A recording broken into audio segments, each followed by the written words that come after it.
If you haven't guessed it already, we have arrived in Scotland, and oh my goodness, it's like we've come to a different country. Yes, it is a different country, but it's like we've left the UK. It's just so much different. Yes, we've finally arrived in the land of the lochs and the glens. Not sure what a glen is. I know, I don't know what a glen is. Already we are absolutely wowed. We've only been here for a few days and we've just been blown away. Yeah, and not just by the scenery, but the fact that it's so relaxed and camper van friendly. It's like what it's like in Europe, basically, up here. I mean, you guys did say how much we're going to love it, and you weren't wrong. It's just amazing. You've just got mountains, lochs, lakes, these pine forest lochs and lakes. Sorry, that's the same thing. Not lakes. They are not lakes Not in Scotland. lakes. You cannot call them lakes. They're lochs. That's the end of it, darling. And they're just everywhere. Yeah, I think we're going to go a bit funny here. Like we did in Norway. It's like a mini Norway, isn't it? Yeah. Like once you get past the two major cities like Edinburgh and Glasgow and you start getting into the mountains, it's just absolutely stunning. You know, pine forest, lakes, mountains. Not lakes. They're not lakes. Oh, gosh. Do you want me to just do the vlog today, darling? People are going to get offended if you keep calling them lakes. And talk about those lochs. Guess who went in one yesterday? Bucket list ticked off. Loch swimming, cold water swimming in Scotland in autumn. He didn't go in. He said I had to film it, didn't I? Thing is, he's going to have to get in when it's a lot colder, because yesterday was actually quite mild, but that loch was bloody freezing. That was our first loch as well. The first loch we come to, we just park up and spend a couple of hours there. It's going to take us a long time to get anywhere here, isn't it? Apparently, the more north you go, the better it gets. And we're still fairly south, aren't we? So it's all very exciting, guys. We have been in Scotland a couple of days. Our first loch was yesterday because before that we stayed in Stirling just to catch up on some work and stuff. But we did go and see the kelpies. Thanks for the recommendation. Definitely worth a stop off. Was tempted just to drive past on the motorway because you get the view as you're driving along the road. But we thought we'd best stop off and have a little look. And how impressive are they when you're up close and personal? They're basically the biggest horse structures in the world. 30 metres tall, made out of structural steel with a stainless steel cladding, and when you're right underneath them they are very, very impressive. The name Kelpie comes from old Scottish folklore, basically a watery mythical beast that appeared on land as a white or grey horse. It had the power of 10 horses and it used to entice riders onto its back and then it would take them off to a watery grave. It's quite morbid, isn't it? It's quite cool though. I love my mythical creatures, so yeah, it's quite cool to read about that, and it also sort of represents the importance of the horse in the Falkirk area and how it helped shape the geographical land, like how it used to pull coal ships and barges and help carry the workload and create the area what it is today. Yeah. We also visited the William Wallace Monument, which was created in 1869 and stands at 67 metres tall. It's on the outskirts of the town, or is it a city? City of Stirling, yeah. City of Stirling. It's just incredible views across the whole landscape, isn't it? Yeah, you can see across the mountains in the distance, and then the generally flat landscape across the city of Stirling, the castle, the river snaking across the landscape. It's beautiful, isn't it? It's beautiful. And there's a car park you can park just right by the monument, actually, and then it's like a short, maybe 8 minutes, I'm saying. Short but steep climb up to the monument to look around. I tried to make him just take the drone off, come up here on his own, but he dragged me up. It's knackering. Definitely worth a steep hike up there, yeah, and beautiful monument for the 13th, 14th century legend that is William Wallace. Anyway, where are we now? Well, we are now just on the outskirts, or just on the edge of Loch Tay, which is supposed to be one of the pretty lochs. I googled all the pretty lochs, all the best looking lochs in Scotland, well, in the southish area, and this was one of them. So I've got an itinerary of places to go, places to visit, even though we're not going to try and rush round too much. We're going to try and take things easy. We're taking a little bit of a step back, but we'll talk about that later on. As I said at the start of this, camper van friendly. This place here where we spent the night last night, it's a free park up. It's got like a tap so you can fill up drinking water, good Scottish drinking water, and it's got toilets with like soap and, you know, loo roll and a hand dryer and everything, and they're open all night, the loos. Lovely peaceful night. I mean, that's just amazing, isn't it? It's so good. Come on, Charlie, come on. Come on, come here. Oh my God, you got scared. You're scared? He's a silly sausage, isn't he, Papa? He's a silly sausage, isn't he? You're out. Yeah, go on, Charlie. Yeah. So today we are actually heading to Glen Coe, which is very exciting because we've heard so many good things about it up there. And first we're going to check out I almost said lake then, Loch Tay, as we parked up just here in the little town and the stop where we stopped last night. But we're driving alongside the loch now, and it's still quite a distance down. See, it's right over there, so I'm not sure if we're going to get close enough for it to be worth it. And we've googled, and this loch is actually 30 minutes to drive from one side of the loch to the other. 16 miles long, and this is one of the small ones, I think. I know, it's crazy. So we may turn around because we have to actually go back to Killin, the little town where we stopped last night, to be able to get on the right road to go north to Glen Coe. So this is just to kind of have a look at this loch. I mean, the scenery is stunning wherever you go. It really is. But at the same time, we're getting like FOMO, thinking, oh, is this the right road to drive down? Oh, there's going to be better roads. You know, it's like that the whole time because everywhere is just crazy good. It's happening to me again, isn't it? It's happening. You know, when you're driving somewhere that's really amazing, you're like, oh, where do we go? Should we stop here, take a photograph? Should we send a drone up? We don't want to miss out on anything. Obviously, we're going to miss out on loads because we don't have loads of time, and there's so much good stuff to see, and big motorhomes. Narrow roads, big motorhome, big lorry. It's all right, you get a bus through there. Easy. Yeah, even that little village we stopped in last night, the van stop, the little town was called Killin.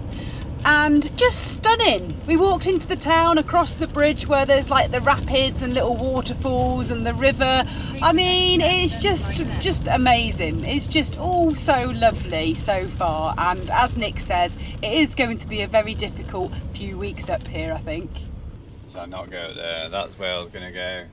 It says unsuitable for caravans, buses and HGVs. It looks a very narrow road. Are you sure about this, Sterling? No, not sure at all. There's a little reservoir up there. I thought we could get a nice view of the loch from up there, but there's going to be lots more nice views, so maybe we'll just head back and continue. Continue up to Glen Coe, yeah. I'm going to turn around up here then. So does anyone else have this sort of problem? Do you get FOMO? Do you find it difficult when you come to a place that's such nice scenery? What do you do? How do you get round it? How do you decide where to go? How do you just relax and enjoy it? Maybe because, you know, we film our lives, film what we're doing. Maybe that sort of adds to the pressure, like, oh, we want to show the best places, want to get the best shots, want to, you know, make the best videos we can. So you just go, oh, should we be there? Should we be going down this road? What should we do? No, because I remember when we used to go travelling before we had the channel, darling, and we were exactly the same then. Yeah. The decision making on where to go and what to do is real. It is hard. Real sheep. Look how many sheep are in that field. My goodness. It's quite a pretty lot, that. So we've turned around and we're heading north to Glen Coe, and we're going to try not to film everything we see because we can't make these vlogs an hour long. We just film in real time, one just continuous live stream. Oh, that's what you get when you, you know, get out of the van and start filming the sheep. They were good looking sheep though. Loads of them just staring at us.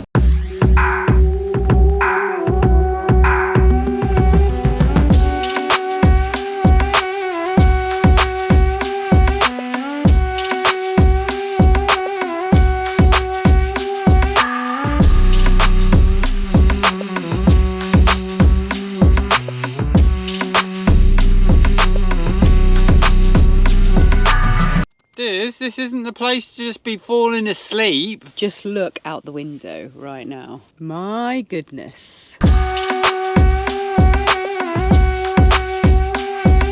Charlie, out the window. Out Behind the you. window. Behind you. Charlie, no, behind The you. view. The other way. view. Not at us, the other way. Oh. Charlie. Yeah, we had to pull over. We've just kind of drove through this valley, got to the top, pulled over. Wow. Boom. Hits you. Smack. It's right all in the the time, face. though, isn't it? It's just all the blooming time. It is constant. It really is. So we just had to pull over for the view, but not just the view. Guess what else we had to pull over for? Burnt crumpets. Joking. I can't believe that this is the last 2 crumpets and Nick has completely destroyed them. What? I was out getting some drone shots and Sarah's just burned them again. She said, oh, they do really well and really quickly in a ridge monkey, but you can't just whack up the heat and just burn them. They do really well on low heat on the ridge monkey, but if you whack them on full heat, turn around to look at the view, and then the van nearly catches on fire, that's when you destroy your crumpets. Even though the crumpets are completely destroyed, we're still going to eat them. Alan! Oh, What are you playing at? nutritional yeast, of course. That'll do you, that'll do you.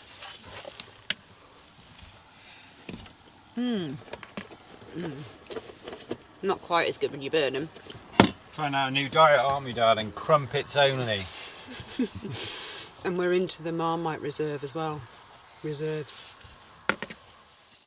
Hopefully I haven't got any burnt crumbs stuck round my face. Right guys, before we move on from this lovely destination to another lovely destination, I'm just going to take a moment to tell you about Sailey. Now I've spoke about Sailey before on this channel and it is a must-have travel companion. We wouldn't do without it now. I've been using Sailey for about a year or so. Basically what it is it's an eSIM provider, and if you don't know what an eSIM is, it's the same as a regular SIM card but it's virtual, so you can get an eSIM straight to your phone virtually and you can get online, and it works in 150 different countries. So when we're coming from France to the UK, I'll just load my phone up using the Sailey app with a UK eSIM. As soon as you arrive in the country, you activate it and boom, you are online. It's brilliant. You don't have to go searching in petrol stations, news agencies or shops to get yourself internet when you arrive in a country. You've got it already loaded on your phone. This is just a game changer for us. If you want to try Sailey out for yourself, download the app. It's completely free, and next time you go abroad, you can get internet whatever country you go into. I'll leave the link in the description with more details, and thank you Sailey for sponsoring our video today. So after our quick crumpet stop and to admire the view and to have an apple, oh, we didn't have a coffee. But I've just looked and there's parking just down there in between 2 locks, so we might have to pull over there. It's one of those places that you just have to keep on pulling over because there's just epic views. And the sun's trying to come out now, isn't it? Mm. Bloody lovely, isn't it? I tell you, it's just bloody lovely.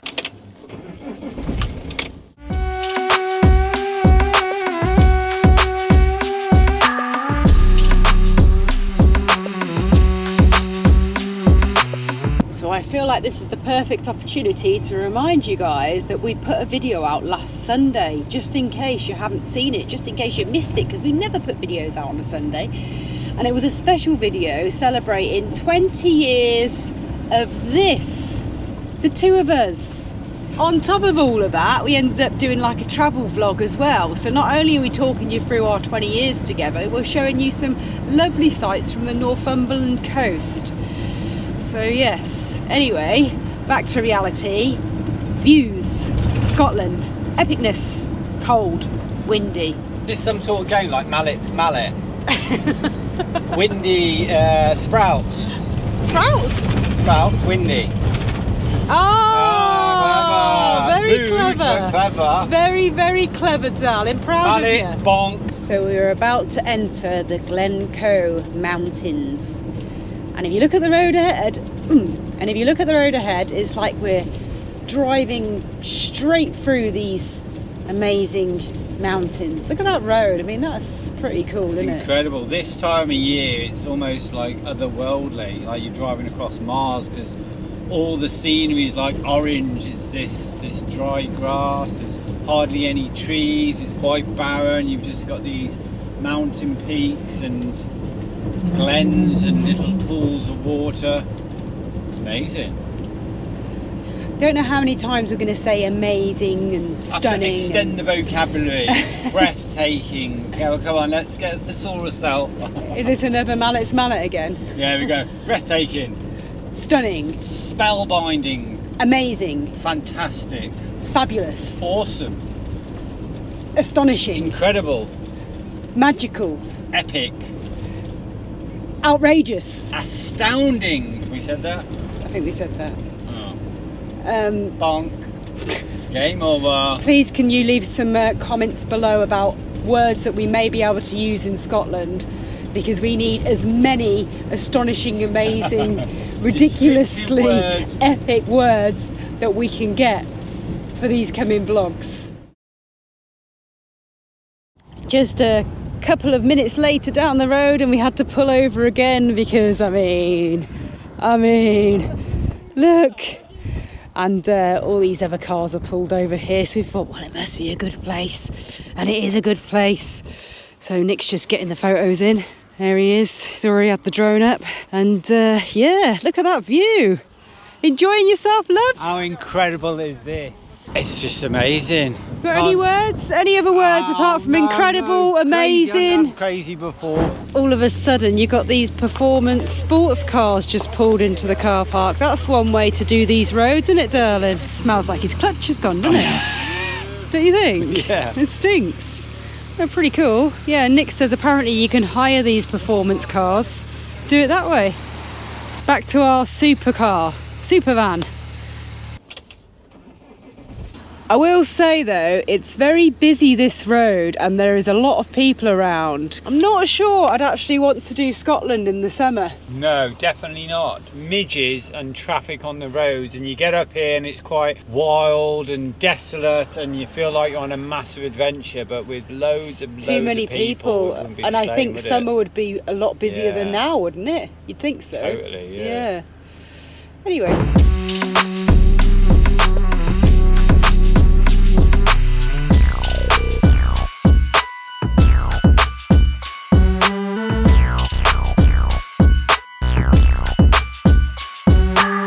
So this is the famous Glen Coe Three Sisters viewpoint, and look at that, like the whole drive to get here through the Glen Coe Valley. I think the whole road, not sure what the road is, but it's just insane. You're just going down this narrow valley, stunning mountains all around, so many places to pull over. Up there is where you can do the hidden valley walk, which I think is like 4 or 5 hours, which we may do tomorrow.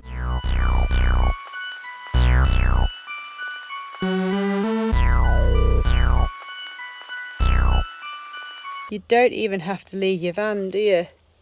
You can just sit in here and just stare at that for bloody ages. What do you think of it, Charlie? What do you think of the epic views in Scotland? Do you like it? Yeah, it's good out there, isn't it? Look out there. You see? Yeah, you're looking now, aren't you? Having a proper good look now, aren't you?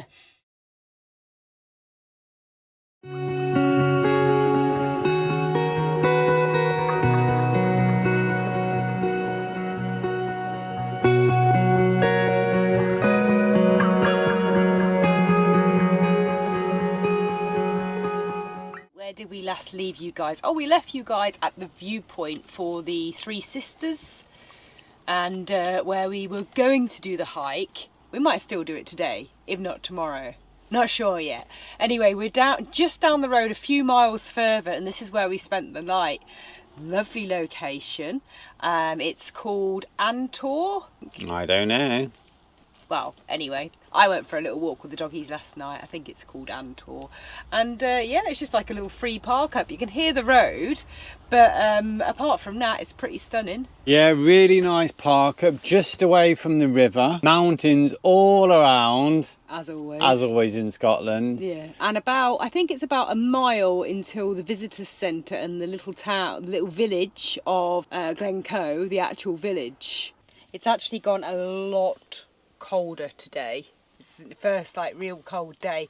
Less than double figures. I think it's about 8 degrees, isn't it? Yes. In the van it's 18.7 degrees. And we've only had the heater on once today for an hour this morning. So the van is doing pretty good. Good van build this, isn't it? Good van build. Yeah, Nice and insulated. all the insulations, you just put the heater on for an hour and then it just sort of keeps that temperature. This little dog is absolutely spoilt. He's a proper little baby. Look, he doesn't even sit up to get his jumper on. He'll just lay there. And Mummy just has to struggle and get him dressed like a real baby boy. Quite old now, so you should be able to, you know, help Mummy out here. So cute. Right, let's get this on then. Well, he heard us saying that we're going to take a step back, didn't he, I think? So he's not getting out of bed or not getting dressed. Yeah, now, as mentioned at the start of the video, we are going to take a step back because we've been putting lots of pressure on ourselves just recently. And we've been just putting loads and loads of effort into the YouTube videos, and we love doing it and we love filming and everything, but we haven't really had much time for ourselves, and it's been a really good distraction over the last couple of months, for me especially, but it has been sort of full on as well. We are going to obviously keep putting our YouTube videos out every Thursday. We may even put an odd extra video out every now and again on a Sunday like we just did, but we're not going to kind of put pressure on ourselves. They might be a little bit more relaxed. So if you guys have anything you would like us to discuss, if anything you would like us to share more of in the YouTube videos moving forward, drop it into the comments. Or you might be happy with exactly how the YouTube videos are. Do you like the drone shots? Do you like the cooking shots? Do you like more doggy shots? Do you like more places? Please don't say more places because we're trying to take a step back. We want to be able to do what we really like doing and love doing and share that, rather than what we should be doing for the sake of the channel and the videos.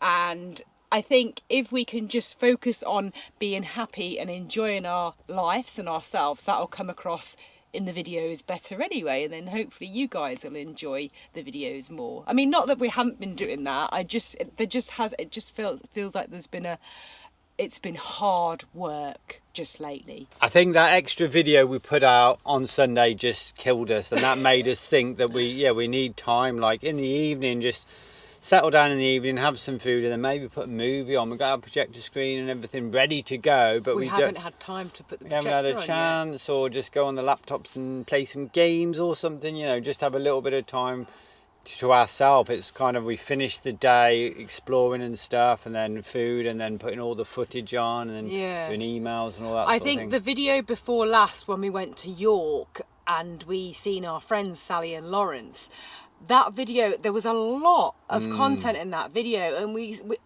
watched the video back, and I said it looks like we're sort of rushing about, and we are generally to try and get lots of content in and do lots and try and keep the videos so they're not boring. But that felt rushed, and that did take a lot of time, that video. And then of course, like Nick just mentioned, we did another video on the Sunday. We just said, you know what, we just need to enjoy this whole process of travelling more. Soak it up and just take a moment to pause, because if you don't pause in life, it just flashes past. It flashes past, and then all of a sudden it's like, what just happened in the last year? Thank goodness we have got the videos so we can go back and watch and know what happened in the last year, because I ain't got a bloody clue. Well, because it's so full on, we're just filming, editing, get out there, and then a day maybe later we're filming again, editing, and just so it just goes so quickly. I think it's not till we get back to our village house in Andalusia that we think, stop travelling. What just for a while. happened? Yeah. That's like our holiday when we're back at our house. So moving forward, we do want it to be a little bit more relaxed. I know what you're thinking. I know what I'm thinking is we choose our times. Just arrived in Scotland. We're absolutely wowed by Scotland. So much to see. So much to do. Film. So much to film. Getting overwhelmed with, oh God, do I get the drone up? And then now we're choosing to take a step back. Well, we'll see how we go. We probably won't be taking a step back because there's just too much good stuff to film here. But you get where we're coming from, hopefully. But anyway, my stomach is rumbling, so we're going to go into town. We're going to pick up some supplies, and let's go and see what happens. Got your trainers in there. Or should I double check?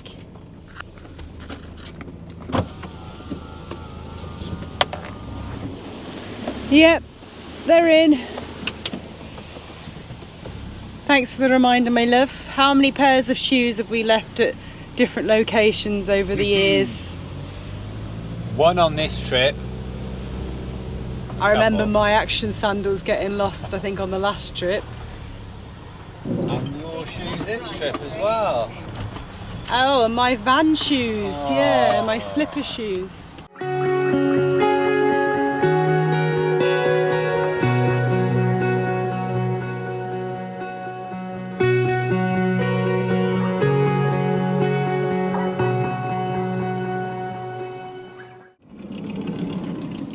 We have milk, bread, mushrooms, Hash browns, tomatoes, and can you guess the last thing that we got from the supermarket? I bet you can't. It's crumpets! A massive pack. We will survive! We will survive! So yeah, we have everything we need to make a proper Scottish breakfast. What's the difference between an English breakfast and a Scottish breakfast? There you go. Does it just depends where you're eating it? Yeah, and a Welsh breakfast and an Irish breakfast. Are they just all like the same as like the English big breakfast? So yeah, we came to the Co-op. It's the biggest supermarket in the local area. It was just a 5-minute drive from where we were parked. There's a visitor centre behind me with very, very clean toilets, absolutely free, so that's always a bonus. And there was another visitor centre on the way down here as well, which has clean toilets. Well, I don't know whether they're clean, I haven't visited them. But yeah, very well catered for around here. You just drove past a huge lock there, I think Loch 11, which we'll be driving alongside when we continue. We need to make some food now though. Right. There's so many different things to do, isn't there, when you're doing a breakfast? Or like Breakfast at 20 to 7 in the evening. So here we have sausages and loads of hash browns.